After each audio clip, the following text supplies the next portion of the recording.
Welcome, everyone. We are back with another episode of the Lau Times podcast. It's been a couple of weeks, fellas.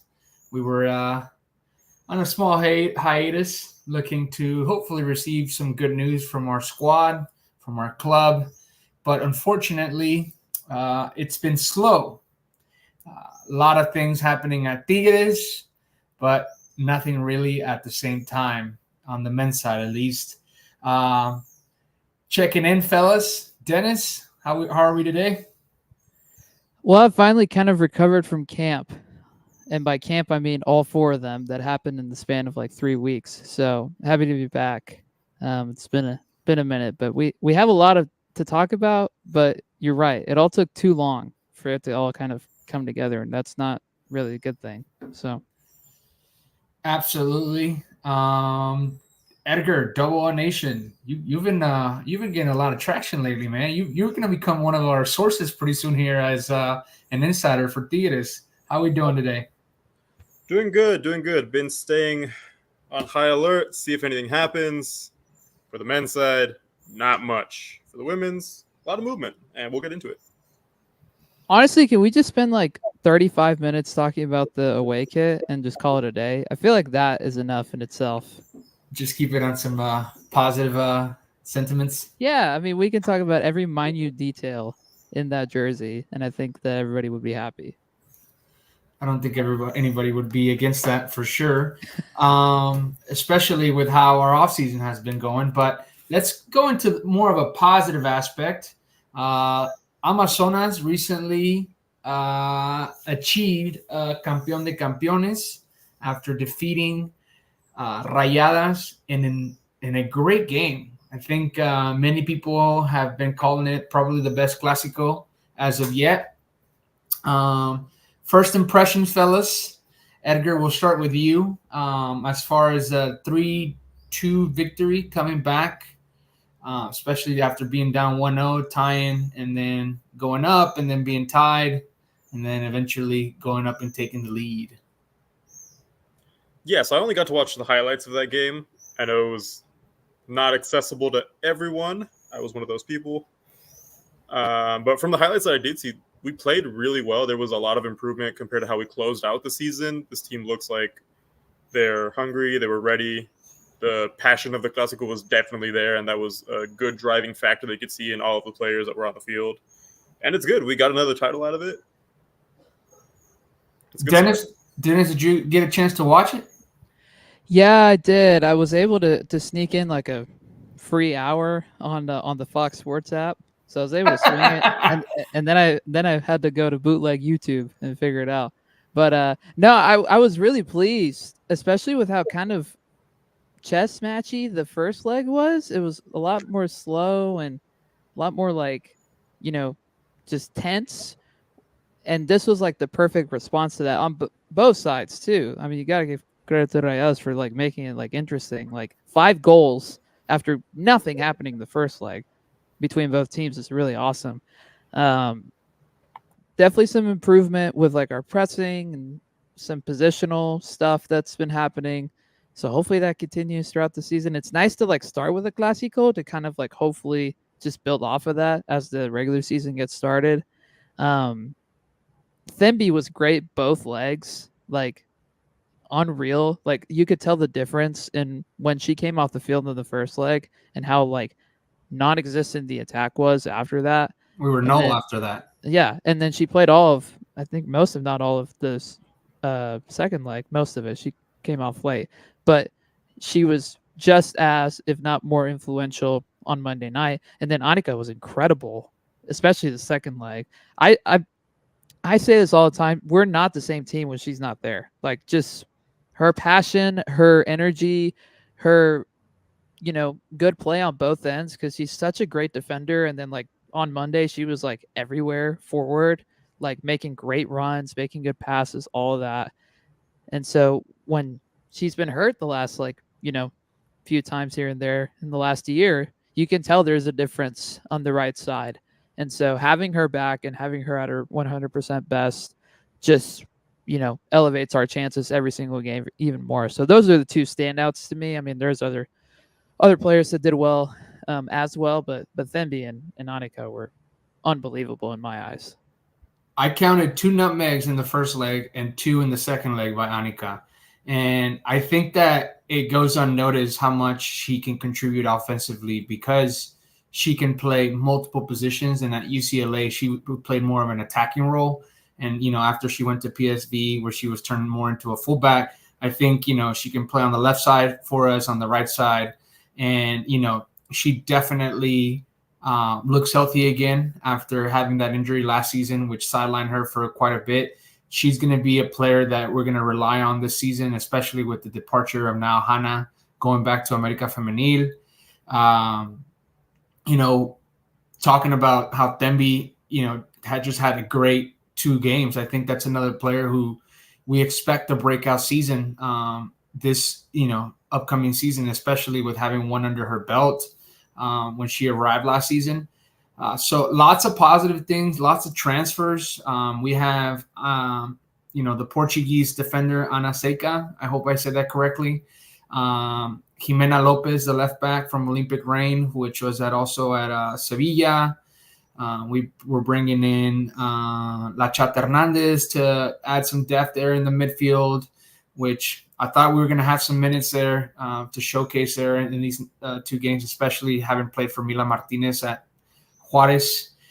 She did not get the minutes, or at least the minutes that I thought that she probably could have gotten. Instead, we saw Nayeli come in and achieve the winning goal in that series, which it helped contribute to another trophy as now the Amazonas continue to put themselves and create a distance with 9 trophies overall in the Liga MX Femenil. Any other positive things from the game, or anything in regards to the transfers that you guys are looking forward to as far as Tigres Femenil? Marika Cameron was really great again as well, especially Monday night. I mean, everybody was just so much better Monday night, just in general. And obviously, defensively, giving up 2 goals was not great in the grand scheme of things, but like Ferrad and Greta did their job. So, like, you can't really complain that much.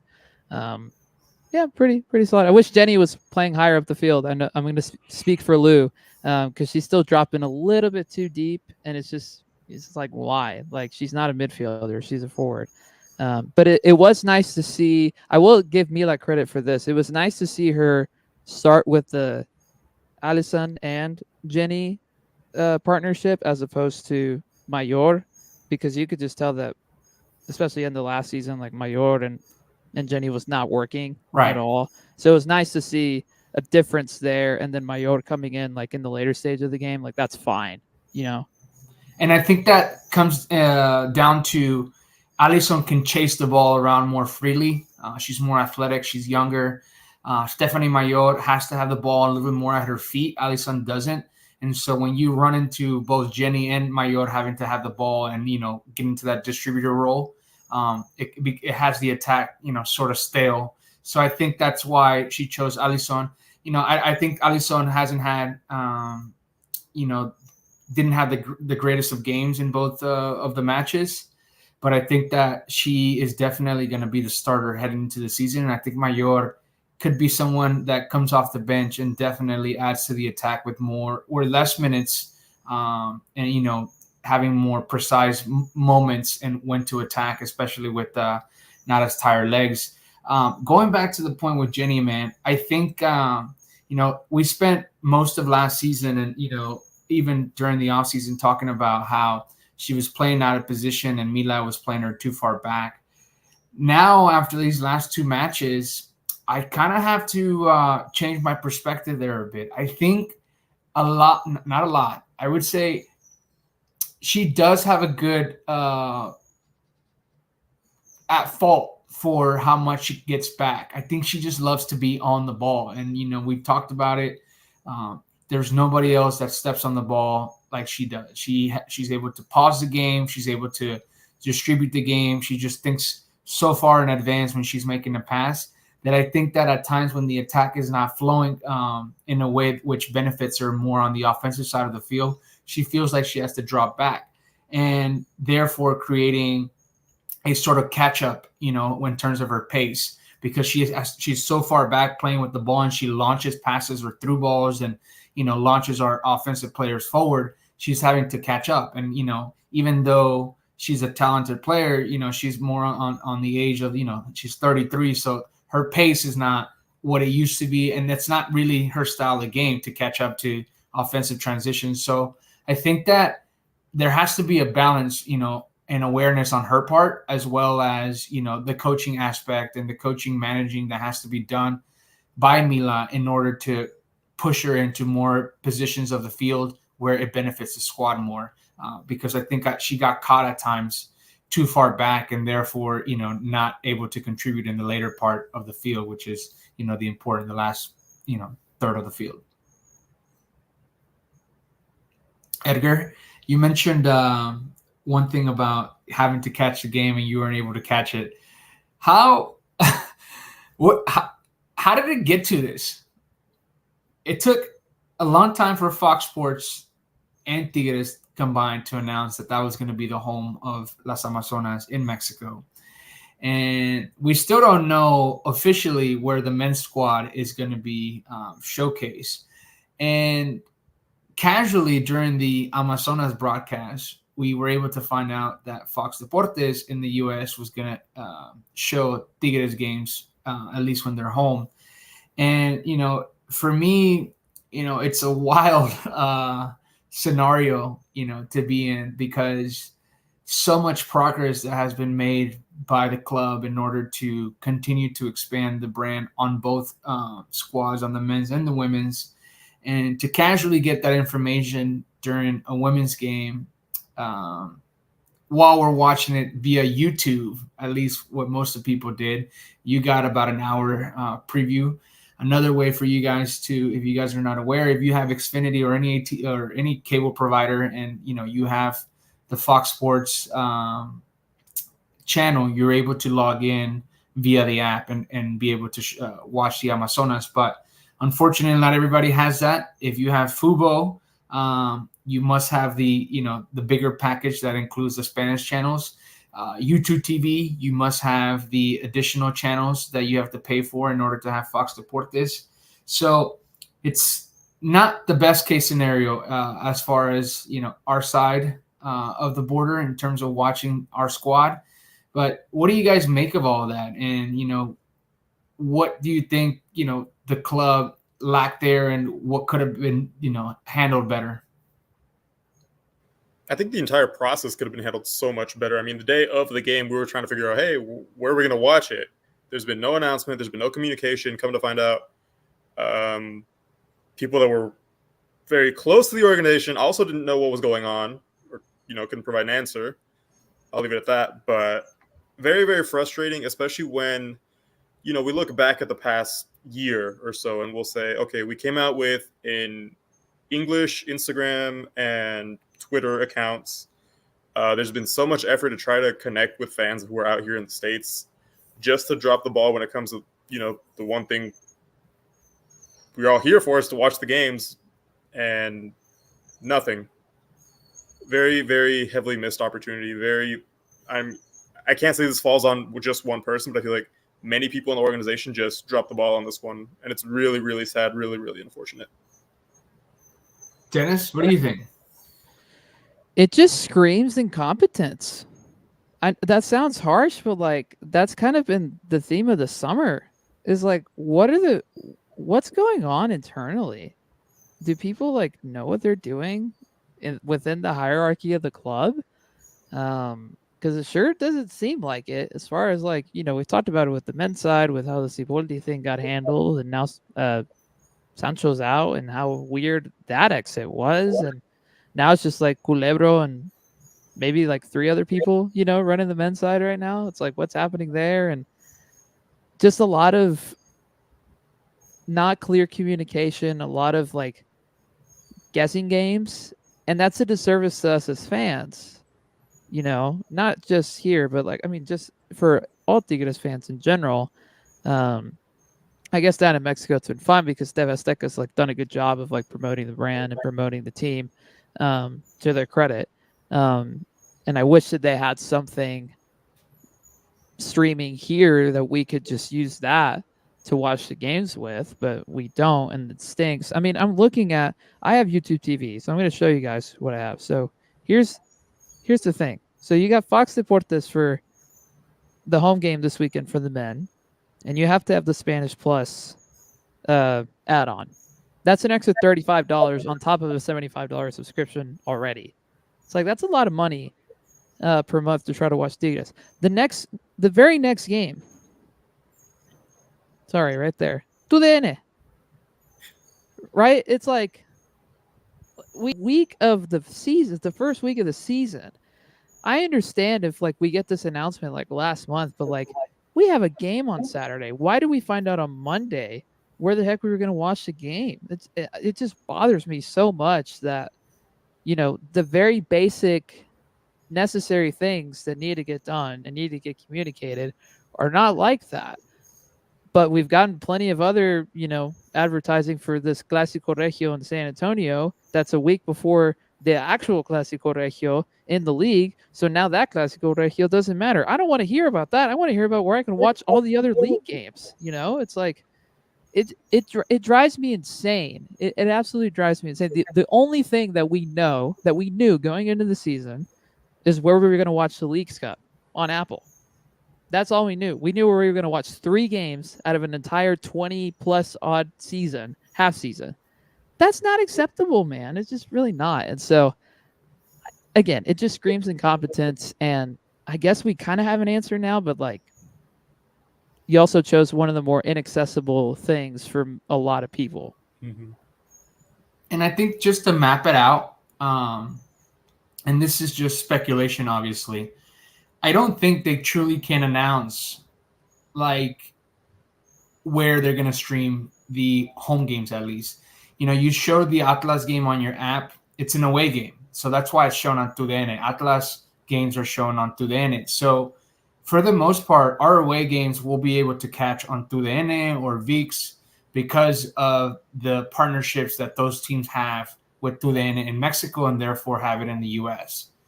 But because there's no TV Azteca in the States, and TV Azteca is also selling the rights to certain games to Fox Deportes, example, Las Amazonas, or in this case now the men's side. But because in the States, and I think it's because of the different entities, of different companies, the partnership's not established with Fox Deportes in the U.S., it's established in Mexico, and therefore it's just channeled or funneled to the States without an official launch or announcement, I think. And that's just my speculation. I think it just comes down to business, that they can't truly announce it, or at least they would have announced it. I mean, we're 3 days away from our home opener, and like you'd think like the hype, at least for the people in the States, because it's not, 500, 1,000 people. We're talking about thousands and thousands of fans and new fans that they've accumulated over the last few years that have an interest in Tigres, not just in Spanish, for Mexican descent or Mexican Americans, but now the English, audience also has an interest in Tigres. And, you mentioned the Leagues Cup, as a source for the League Cups game. But other than that, I think that every week we're going to have an adventure to see where we're going to watch these games, whether that's football, that's YouTube TV, that's YouTube in general, like maybe even through the Fox Sports app, regular cable. I mean, it's going to be challenging. And I think that maybe we help our audience that follow us and keep up with us when we have that, maybe create sort of like Carrie does, if I'm not mistaken, for the women's team, that she just has an ongoing Google Doc of where to watch the games, so we can help our audience figure out a way to watch the games ahead of time. Because 3 days away, 4th of July weekend in the States, people have plans, and you still don't know you're going to watch it unless you have, like we mentioned, YouTube TV or football already with the additional subscriptions. Overall, I think definitely could have handled better, and it feels like on point with the summer that we've had. It just seems like we've taken a step back, and the lack of organization just shows. And we've known it. Leadership starts at the top, and I think that the leadership that has been displayed to end the season, to sport wise, with both of the clubs not ending on good note, and then the summer, the women's have had a better off season in terms of signings, but the men's has just been disappointing with a lot of different subject areas of the club. Well, do they want us to watch illegally? Like, do they want to lose money on the viewership that they could be getting, and make us have to go through very suspicious websites to try and watch the game? I'm not encouraging going to suspicious websites to watch the game, but also sometimes you got to do what you got to do. It's like, we don't want to do that. Like, we want something easy and like clear, and we haven't gotten any clarity. So it just drives me crazy. And I think there were better opportunities out there. I mean, they threw out Prime. Maybe that was never a realistic option, but something like Apple TV that is established in the States, that has a giant partnership with MLS, maybe they were going to pay you the money that you were looking for. But after, let's say, one season where all the Tigres fans in the US and a couple of the MLS fans who just really, want something else to watch too, pile up and start gaining traction there, that could have really developed into something so much better than what we have today, which is, we don't know. Right. I hate that rant took us away from highlighting more of the femenil side, but want to just quickly go back to that, recap some of those transfers, Edgar. I know that I mentioned Jimena Lopez, Ana Seca, La Chata Hernandez. I'm missing one. Natalia Collin from Toluca, 19-year-old defender who is promising. And I think for the most part, depth was the priority, which, defense, has been our strong suit. And we got more defenders or defensive-minded players. It seems like the offense is in place and it's intact and we're rolling with it. I don't foresee another signing soon. I mean, I know that there's been rumors by Fafu and, talking about a goalkeeper. I don't think that's necessarily true, especially with Cecilia Santiago probably being her best moment, carrying from last season to this Campeón de Campeones for Tigres. I think that she's hit her peak as far as the expectations that are to be had for being the starting goalkeeper of Tigres. She earned some call-ups to the national team. So I think that the goalkeeping position is probably not the priority, but I could be wrong because I thought that was also not the priority on the men's side. And here we are about to buy a 23-year-old goalkeeper with a lot of futures. So anything else, fellas, to talk about Las Amazonas in regards to their offseason, the expectations going forward? I know we have a full calendar ahead with them, the Summer Cup, the CONCACAF later on, and then obviously league play. Not really. I mean, it's going to stink not having Jenny for some really important games because, as to no one's surprise, she got called up for the Spain team for the Olympics in a few weeks. So it will stink not having her for those Summer Cup games. I think she's going to miss like all of them, if I remember correctly, or most of them. And so that will be kind of a bummer, especially with how important that is. But game 1 on Sunday at Atlas. Let's keep the vibes rolling, ladies. Ana Seca also got called up for the Euro Cup for Portugal. Oh, or the Euros qualifiers, I should say. Okay. Yeah, so I think that they're going to be regular call-ups. Yeah. They've been with Jenny, but now with her as well. Yeah. Edgar, any last comments before we move on to the men's side? Let's hope for a good season for the Amazonas. I mean, we're off to a great start with the trophy, but not all the changes that we wanted happened at Femenil. We also lost a couple of great assets that some of them shouldn't have left. We didn't really get in too much to that, but no, let's talk about that real quick. Forgot about that. No disrespect, forgetting that. How do we feel about Mercado and Nancy Antonio leaving the squad? Antonio shouldn't have left, in my humble opinion. I mean, honestly, both, but I'm still kind of bitter about that, to be honest. Even Maria Angela too. I understand why she's going because she's going to college, so like that's fine, like that's respectable. Those other two, My curiosity with the goalkeeper Maria Angela going to UCLA is like, how does that work out with their contract? Like, do we, like in the U.S., obviously you have rights to them, but I don't know if that necessarily works in the state in Mexico. I'm sorry, where she's going to UCLA. I don't know how long she's going for, but I imagine at least for sure a year, maybe two, with her age. So, does she, surrender her professional contract by going to UCLA, and then she's open to signing with anybody?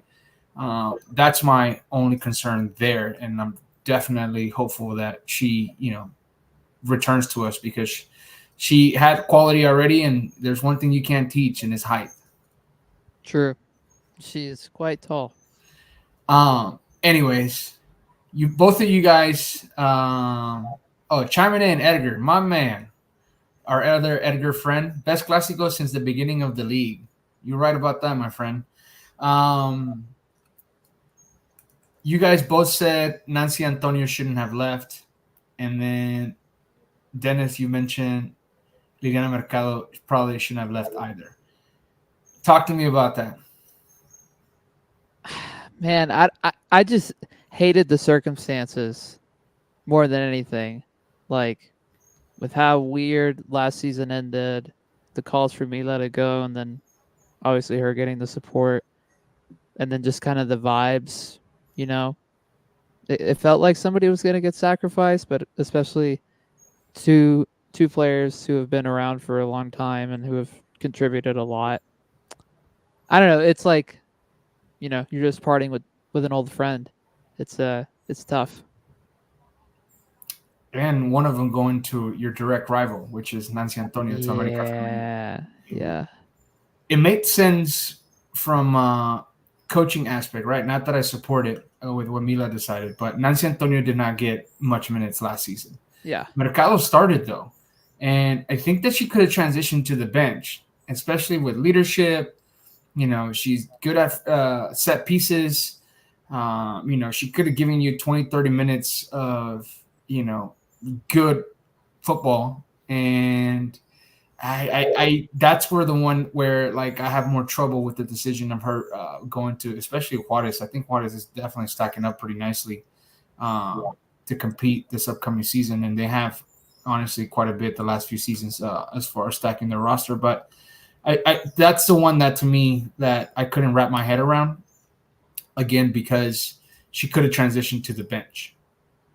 And I had mentioned that I think that was a player that you need to start to phase out. That's not a player that would have just cut off my roster entirely. Yeah. Because of the leadership and because, like you mentioned, they can still give you 30 phenomenal minutes and be like a super sub, honestly.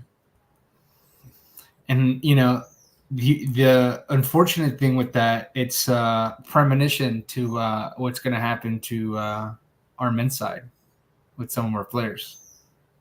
Unfortunately. But we'll get into details about that soon.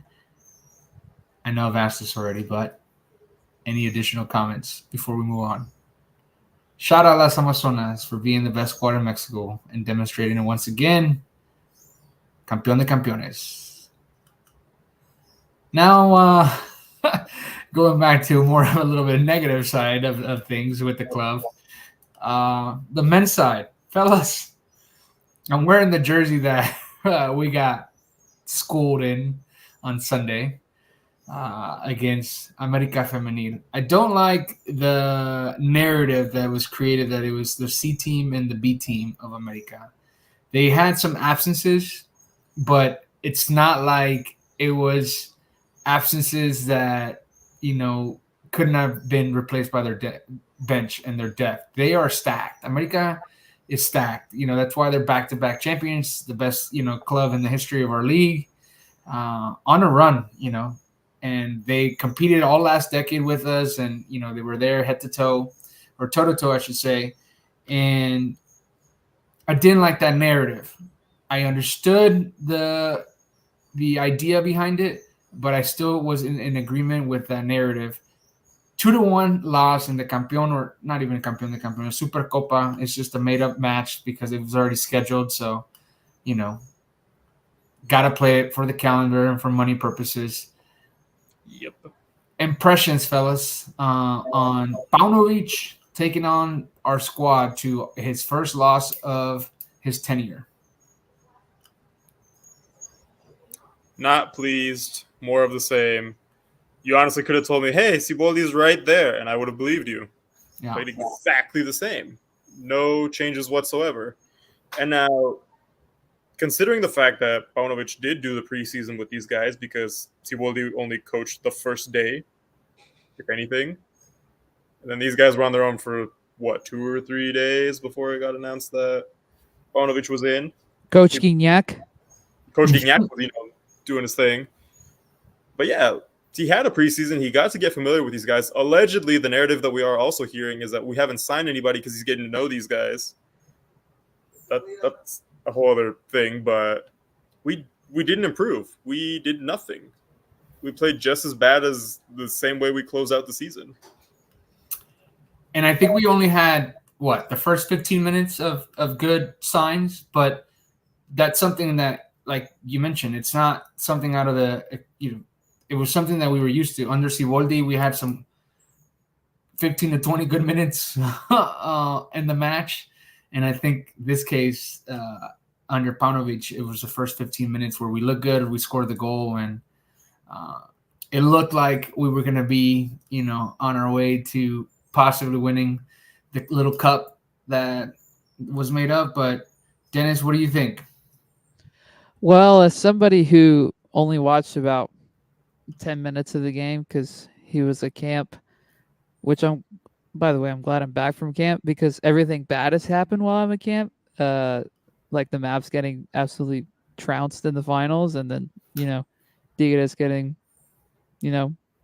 outplayed, and Mexico being absolutely terrible in Copa. So I'm glad to be home. Maybe I'm the good luck for every team that I associate with. Anyway, I said this in one of our group threads. I did see some improvement in our pressing in the little bit that I watched. And again, I only watched about 10 minutes of the second half at the beginning of it.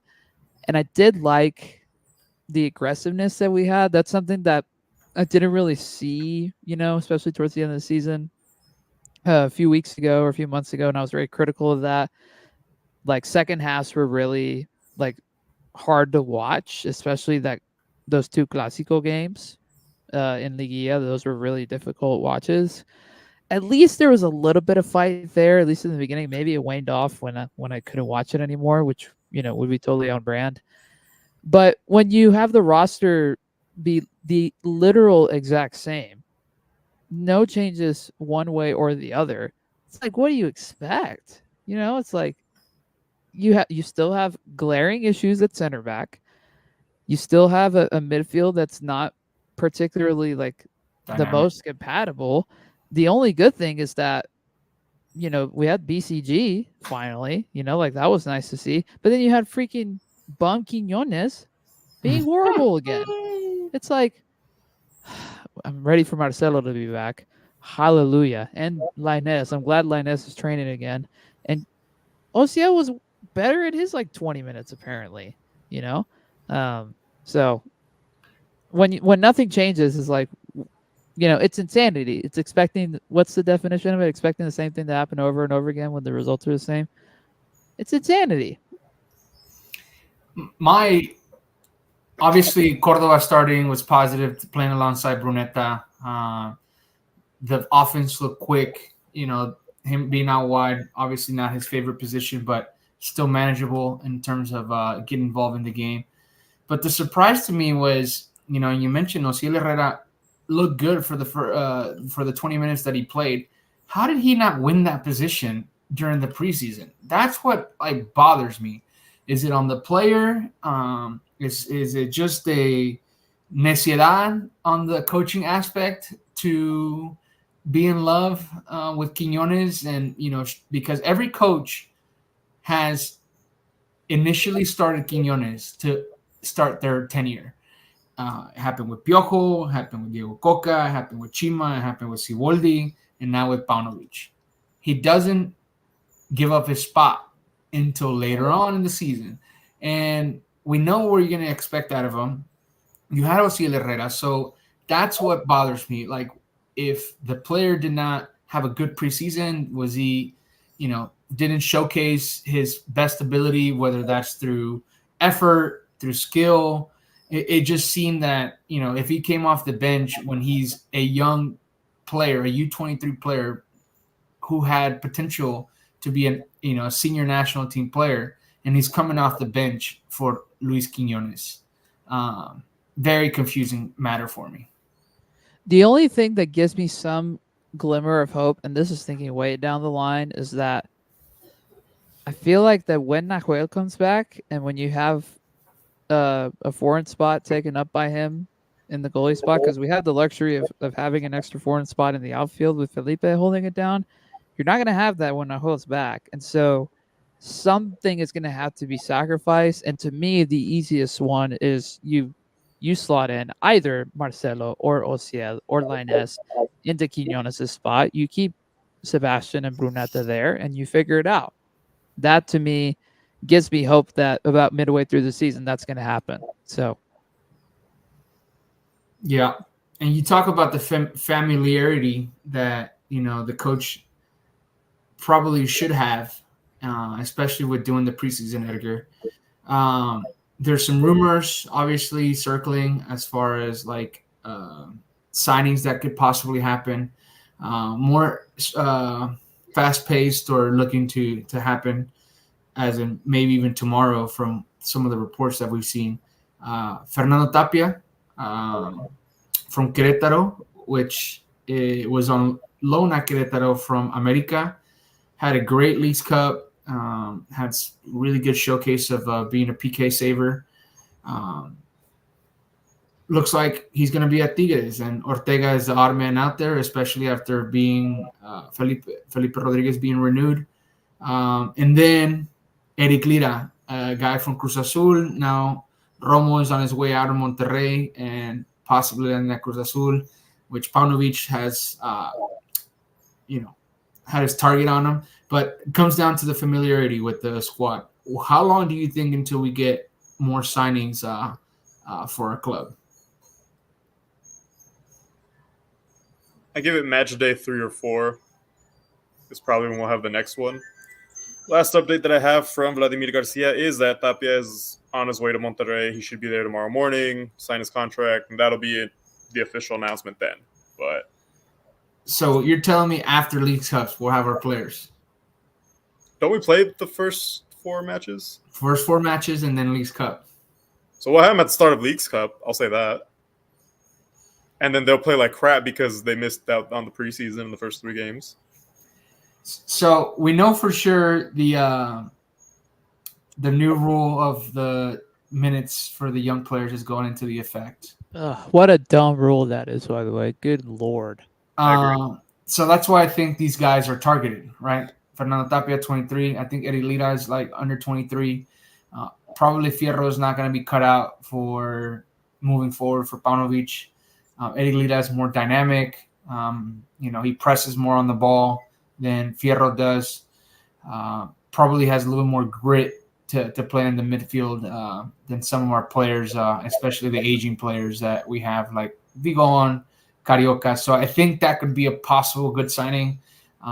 Being Mexican doesn't hurt, obviously, as far as with the rule changes going forward, with the minutes allocation. Any other position, Dennis, especially after watching, I know you watch only a few minutes, but we got a keeper, a possible defensive mid, and we've talked about the center back. What do we think about that, being a signing? Yeah, I mean, I'd like to have a rumor of like somebody, I mean, we don't even have the Varane rumor anymore. Like, that's how dry it's gotten on the center back front. Like he's going to go play in Italy. I never believed that rumor, by the way. With what's his face's club, Fabregas. So that's like whatever, I guess. But like we can't even get anybody else. It's like, are we scouting? Are we doing anything at all? Like, are we not watching Copa America and like looking at some of these guys that are playing on these teams that are doing decently well? Like, Like what are we doing? So to me, again, I'm gonna feel like I'm Lou, but like genuinely, like you fix that, and so much will improve immediately. Genuinely, so much will improve immediately. And also, to be honest, I think Tapia coming in kind of helps because I mentioned this the other day. Felipe looked tough on Sunday. He looked pretty tough. Definitely looked his age. Not like Nahuel at all in that sense. And you're right. He had a very strong. I mean, they all had a very strong League Cup last year, where they had some upsets and made it to like the quarter or the semifinal, which is like really crazy. Um, and if he can come in and hold it down until Nahuel comes back, like that's a win, because he's got youth, he's got athleticism, he's pretty good, like with his feet from what I've seen, like decently. And obviously he's a great shot stopper. So, You got I would, length. yeah, length. I would love to see him like honestly take that spot immediately, if possible. And I think that will help too, because Felipe's been a fine, backup for however long we've had him. But I think Tapia coming in and just being a fresh face and having more skill and having, less age, that will help a little bit too. But it doesn't matter unless center backs come in. So Well, I think the word backup is key there. I think he's an excellent backup, someone that you can count on for, a short series of games.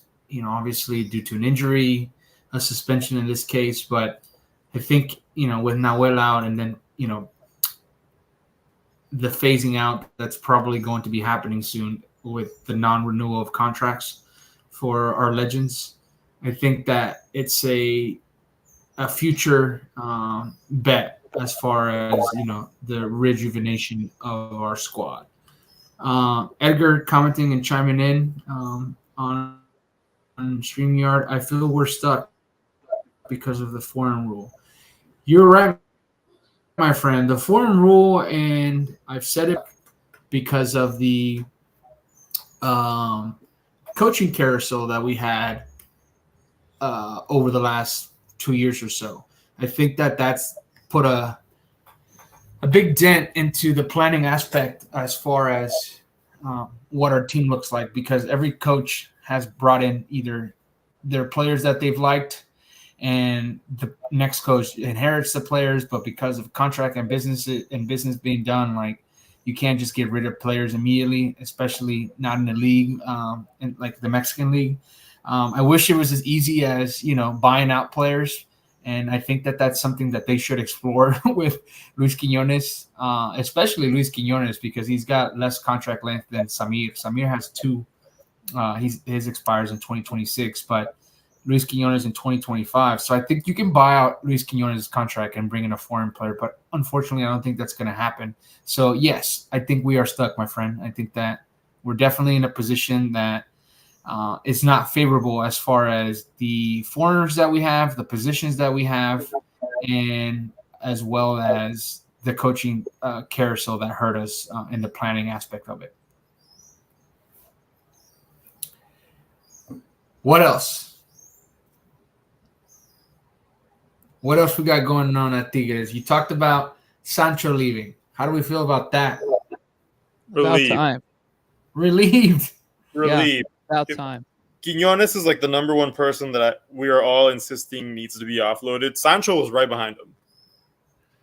That was the second person that needed to be offloaded immediately. Fair. What are some positive things that Sancho brought to the squad or the club? A smile. He smiled when he walked into the office. Uh, I met him in Orlando, and he was very quiet.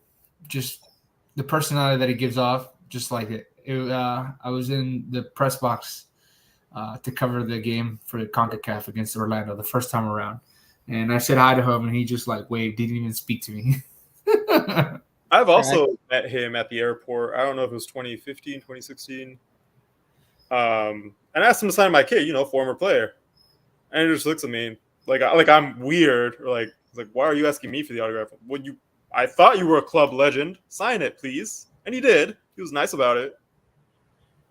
But yeah, really, really awkward fella. Yeah, awkward for sure. And I had this conversation with my uncle. As a player, he gave a lot to the club. He didn't win a championship, but there was a point in time, and probably not our brightest times, but they said Sancho y 10 más, or once Sanchos on the field, because you count. He was like the men's retro Mari Carmen. You can count on a yellow being given out to him every game, and he showed effort. He was willing to get in people's faces. He was willing to foul at the right moments and bad moments. But he just became a fan favorite for his effort on the field, especially in the tougher times.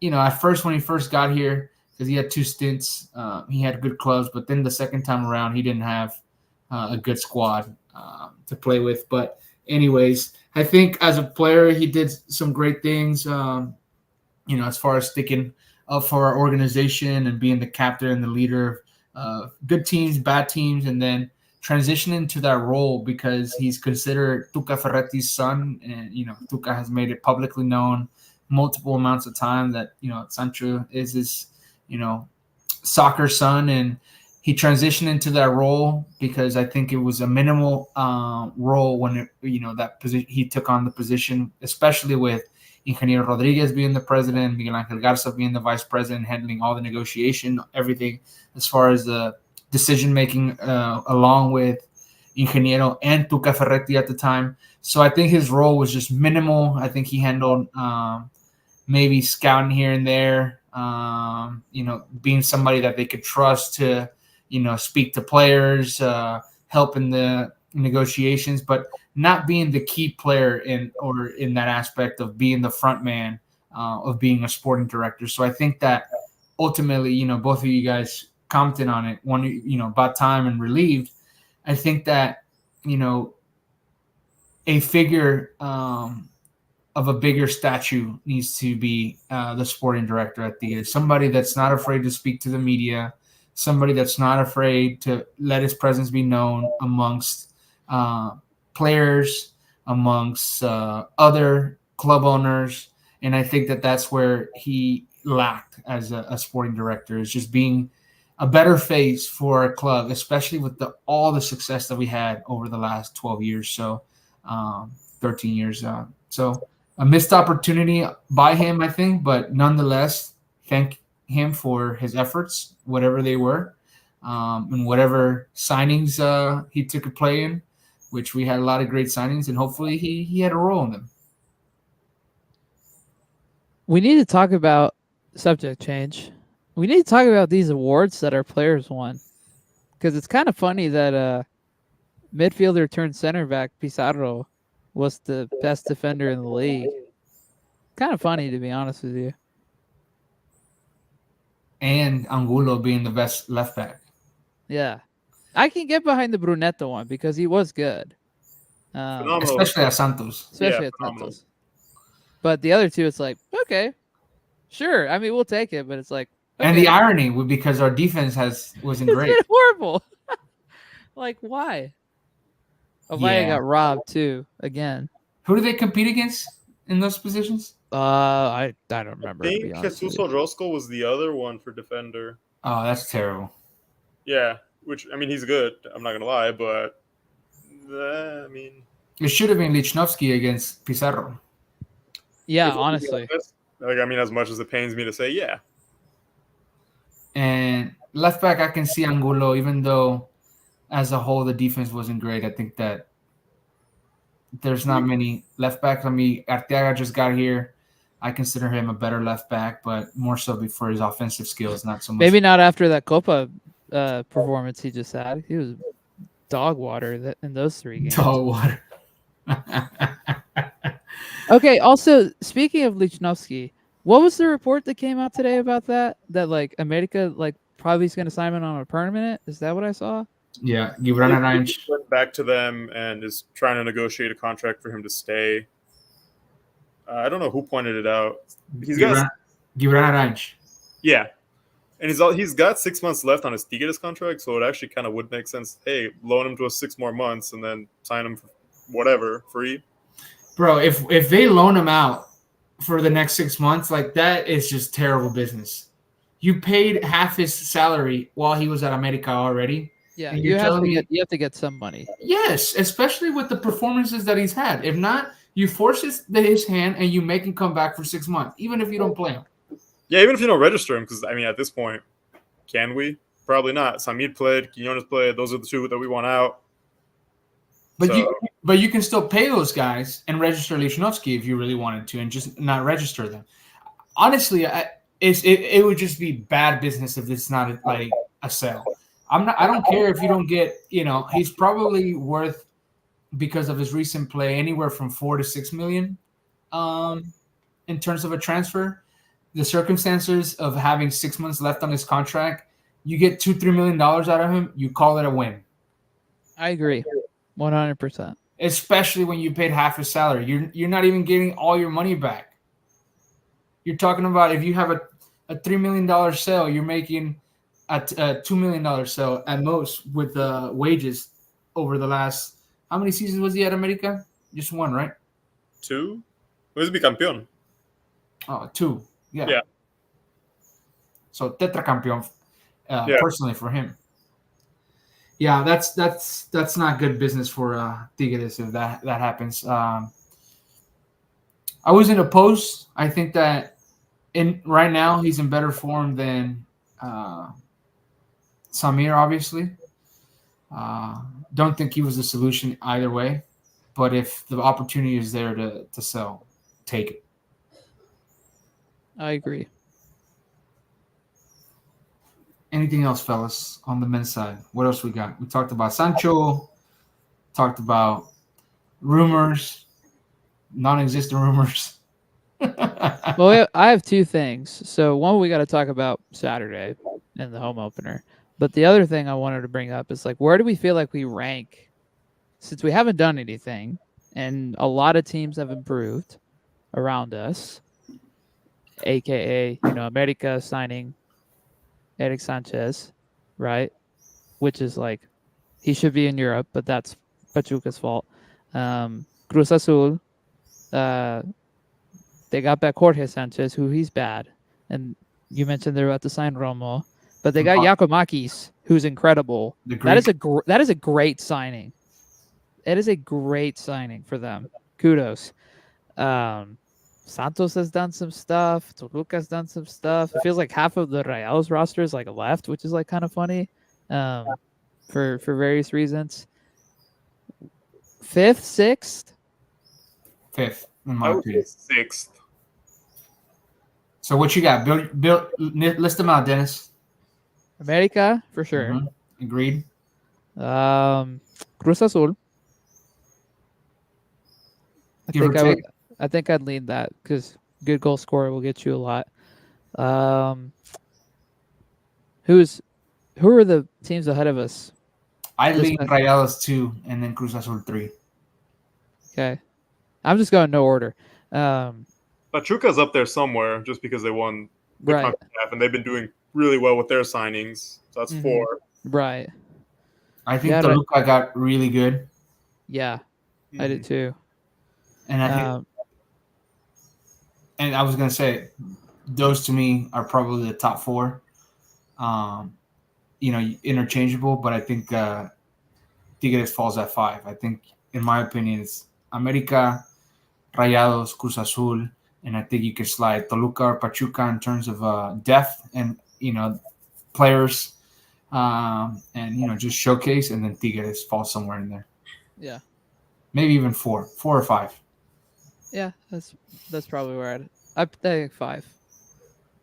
I hate admitting that Rayados are in a better spot than us, but they are. They got better, bro. I don't know much about that kid they signed from Sevilla, but Oliver Torres. Yeah, whatever his name is. I know he's injured, and I mean, I just find that hilarious. But I mean, on brand. Probably good enough to get rid of Romo. I'm not saying Romo's great, but you got rid of a Mexican player at that spot. True. Yeah. You got rid of Ponchito to Pachuca, which I think he's gonna have.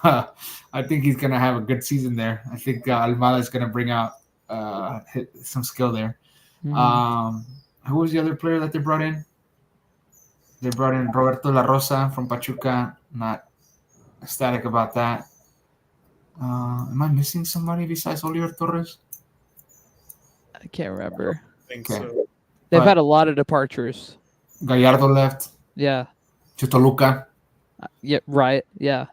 They signed Paulinho from, I think, Sporting Lisbon. hmm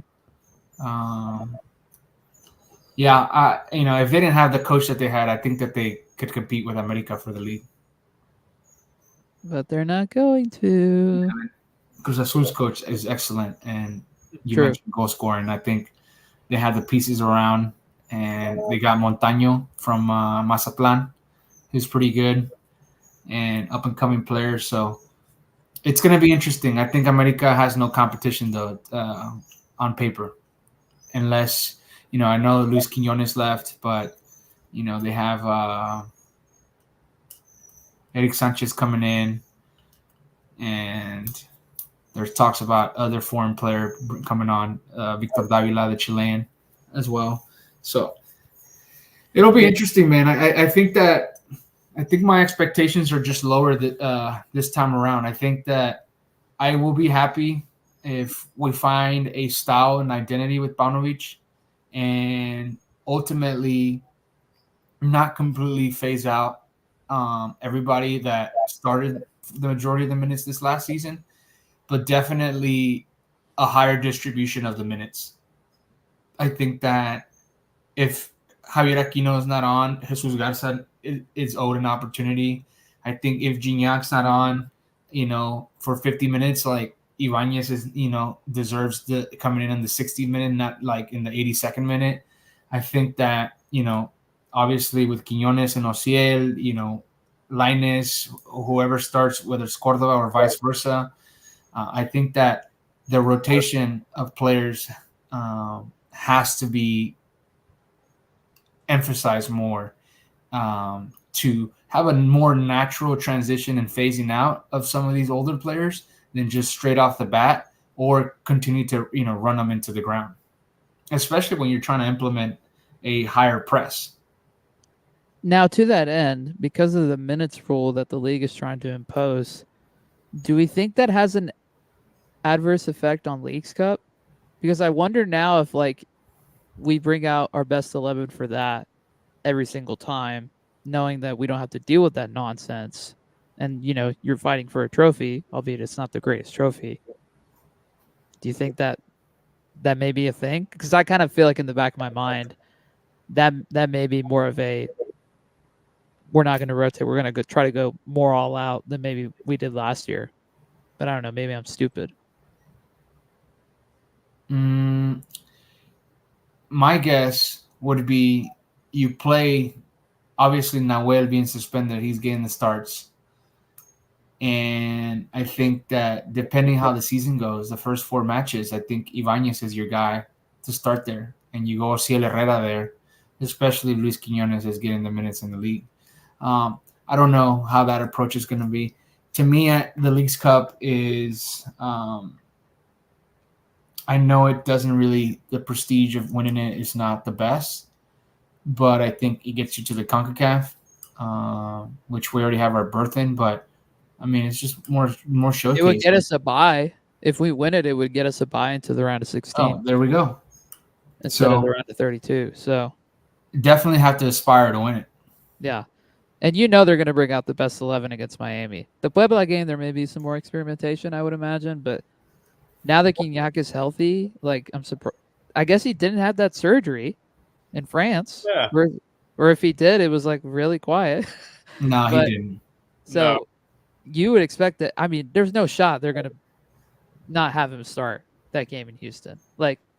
Against Messi, no way. No way. He's still on the marketing for Leagues Cup for that game as well. He's the face. Messi didn't go to the Olympics, so he'll be at Leagues Cup. Yeah. As long as this injury that he picked up during Copa doesn't bother him, he's going to play. They're going to have their best 11 with Suarez and Messi and Busquets and all the gang. Yeah. And Di Maria, possibly. Possibly. Suarez, it depends how many ibuprofen he takes the night before. Yo, made note of that. I think my ticket. I have possibly 2 extra tickets for that game, so the value of them might have gone up now that I know Messi's going to be playing for sure. Not bad. Anything else, fellas? I know that we have the first game of the season against Necaxa. First game on TV Azteca, which we talked about. They've done a great job of promoting and showcasing and branding us and infusing us into their programming.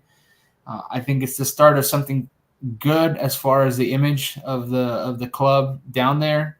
Now it's just a matter of the sporting team. That's fantastic. Nice. God, that's just excellent. Sorry, what were you gonna say? I said that took a while. We needed to be. I hate to be a little bit of negative Nancy with this, but I feel like it came like 5 years too late. We should have been on display with them right around 2018, right after winning all those cups, maybe even head into that Leon championships and then the CONCACAF and then, the 2023 championship against Chivas. I feel like, I don't know. I hope that the direction of the club continues to ascend and we continue to win. But we need the players for it. And I think that Panovic has to, figure out a way to, again, utilize his squad better or more efficiently than Siboldi and all the previous coaches did. Okay, let's talk about Saturday. Who do we think, or who would you want in your starting 11? I assume Panovic is probably going to roll out the same 11 that he did against America on Sunday, which is lame because clearly it didn't work. But who would you rather have? And let's make predictions. Do we think Marcelo Flores gets to start? Yes. Yes. Has to, or does he? Both. Yeah. Just the answer is yes. He did nothing at Copa America. He's fresh. That was his vacation. Like, as much as it pains me to say, Buddy was probably just, hanging out. Living the hotel life. Yeah. Yeah. Really, really unfortunate. Screw you, Jimmy, for that. Wasting our boys' time. I think he goes with the same lineup, bro. I wouldn't expect to change. No, I think it's going to be the same lineup. But if I was him, I would start Marcelo, I guess, on the left and have Sebastian play on the right. I don't know. Interchange between all three of them under Gignac. And not start Reyes. That's the other thing I would not start Reyes. But he's clearly not a Samir. He's not his favorite. Yeah. And they're trying to get rid of him. So I don't think he's trying to play him. They're trying to keep him not injured. Yeah, true. So he has to roll with Reyes. I'm telling you, we're gonna give up a goal, bro. Maybe two. I'm gonna keep beating the drum. Move Angulo to center back. Chewy and Aquino, your wing backs. You play better. If that happens, I will be having lots of drinks this weekend. I mean, honestly, that's like the best back line that we can have. At the moment, yes. Done, but yeah, at the moment. It ain't gonna happen. It's not gonna happen. Also, I don't know why I just thought of this. This is so random. They just opened Little Woodrow's up here in Fort Worth, like 10 minutes away from me. Little Woodrow's is nice. I was there watching the game on Sunday. Oh yeah, nice. Yeah, check that out. Yeah, I think that we've been preaching for Angulo to slide in center back, but obviously no coaching sees that. It's like, whenever Torres Nilo moved to center back, I was a big fan of that move, but I don't think he got enough chances there. I think as he aged, he could have been a good player there. Yeah, I think he rolls with the same lineup. If anything, I would just take out Luis Quiñones for Ociel. Maybe not Marcelo because he just came first week in training. Yeah, which would make more sense. Yeah, if he gave you a good solid 20 minutes and Quiñones didn't give you nothing, you give him a chance now. But I don't know, man. I'm going to reserve my predictions as far as the coaching. I got to see a couple more. These next 4 games of regular play in the league, it's going to tell me a lot about this team. And that's without the signings. I want to see the work that is being put in by Paunovic and with the squad, which reminds me, I will be in Serbia in September. Nice. Yes, I got invited. My friend is, remember I mentioned in the couple pods ago? Yeah. Uh-huh. So I got the invite to his wedding. He's getting married in September. So I'll be in Serbia. Oh. Tigres jersey. Nice. Represent. But yeah, I want to see the work by Paunovic. If you see Jokic, tell him I said hi. We'll do. He'll be back though, no? For the start of the season? Maybe it depends on when you go. September 7th, that week. Nah, he might still be there because training camp will be till like the end of September. He's going to be racing his horses. Exactly. Yeah, that's all I got, fellas. I think that I just want more. The first 4 games, I want Paunovic to show what he's got with the current. It's a tough 4 too. Necaxa at home, Atlas away, America at home on a Wednesday night, brutal, and then Santos away, and then you fly up here to Houston. That's tough. Can't lie. Santos with Nacho Ambriz now, it's not going to be the same as last season. Mm-hmm. Yep. We will not be playing them when they're on the verge of firing a coach. So. Are we at home against America? Yep. Thankfully, yeah. Oof. Not good. Well, wait, not any better. Yeah. Yeah. Yeah, it'll be tough. The last time we played them at home, it was a draw in the first leg of the final. So I feel like I don't remember the last time we beat them. It has been a while. I don't remember off the top of my head either. Years. They've owned us. I know that, and it pains me to say. Yeah. Predictions for this first game. We start off with a dub. I think it's not going to be great. Jesus, Dennis? Sorry, Edgar. Go ahead. Well, obviously, Dennis disagrees.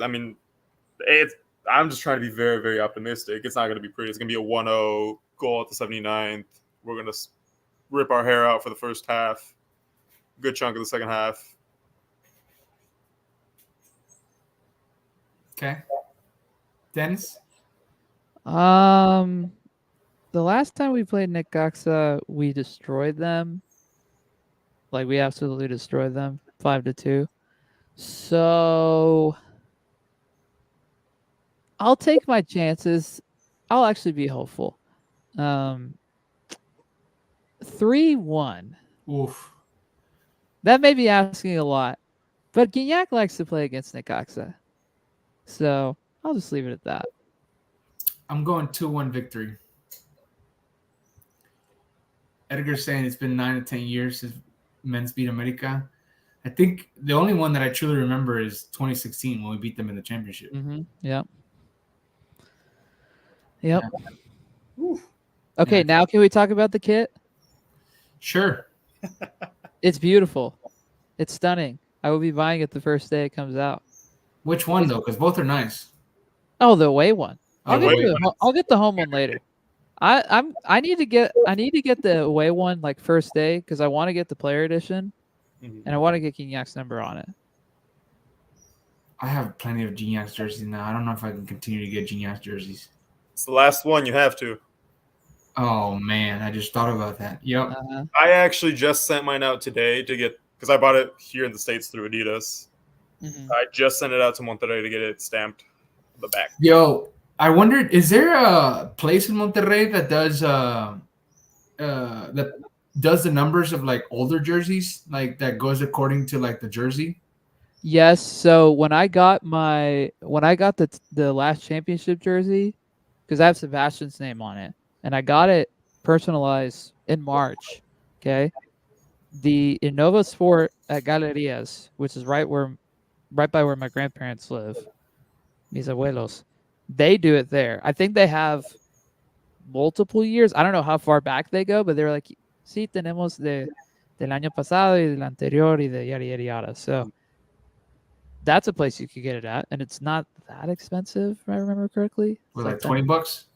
It's like 10 or 15, I think. No, Oh, nice. like $13. Like, well, Yeah. for the exchange rate, it's on average like $13. It's not Yeah, bad. yeah, Try it's to not that bad. here, it's like 40. But Yeah, I have like several like from previous years that I definitely want to add numbers to that.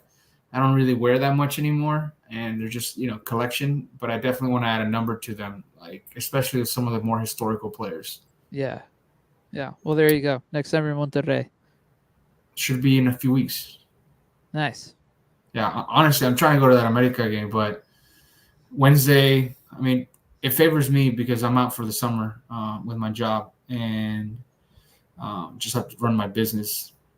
So, but my business runs on the weekends, so the America game favors me to go. But I feel like the ticket prices and all that might be difficult to achieve. It's a late game. It's a 9:00 on a Wednesday game. 9:00 in Monterrey. So yeah, 10 p.m. here. Gross. yeah. Yikes! And who knows where we'll be watching that game? If it'll be on Fox or somewhere else. So dumb. But anyway, hopefully that kit comes out. When did Diga's jersey say it was coming out? Like The 2 weeks? 24th. It needs to be Yeah. sooner. I need that to come in before the Miami game. I'm trying to wear that for the Miami game. Thought dress code was all yellow. Should be. What are you No. doing, Dennis? Not me. If it comes wow. in. Anything else, fellas, before we part ways? I think that's it. I think we covered everything. Mostly rants. Sorry, listeners, but I think we share a lot of these sentiments as well. Absolutely. Now, if you want to hear us rant about the Mexican national team, we can also. No, I'm not going to. Hard pass. Our federation sucks, Yeah, that's for sure. but so does the U.S. So I'll just say one little comment there. How embarrassing is it that both of them got knocked out in the group stage? 2 years before they host the World Cup. Yeah, Not good. Not And Panama advance.